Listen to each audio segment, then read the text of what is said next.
Chapter 10. Now the Philistines fought against Israel, and the men of Israel fled from before the Philistines and fell down slain in Mount Gilboa. And the Philistines followed hard after Saul and after his sons.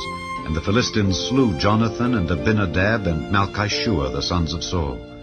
And the battle went sore against Saul, and the archers hit him, and he was wounded of the archers. Then said Saul to his armor-bearer, Draw thy sword and thrust me through therewith, lest these uncircumcised come and abuse me. But his armor-bearer would not, for he was sore afraid.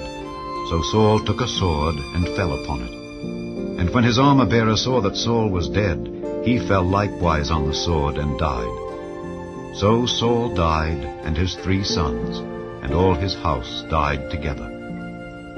And when all the men of Israel that were in the valleys saw that they fled, and that Saul and his sons were dead, then they forsook their cities and fled, and the Philistines came and dwelt in them. And it came to pass on the morrow, when the Philistines came to strip the slain, that they found Saul and his sons fallen in Mount Gilboa.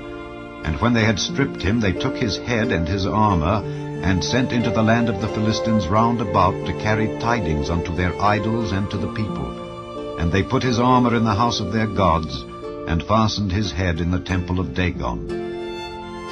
And when all Jabesh-Gilead heard all that the Philistines had done to Saul, they arose, all the valiant men, and took away the body of Saul and the bodies of his sons, and brought them to Jabesh, and buried their bones under the oak in Jabesh, and fasted 7 days. So Saul died for his transgression which he committed against the Lord, even against the word of the Lord which he kept not, and also for asking counsel of one that had a familiar spirit, to inquire of it, and inquired not of the Lord. Therefore he slew him, and turned the kingdom unto David the son of Jesse.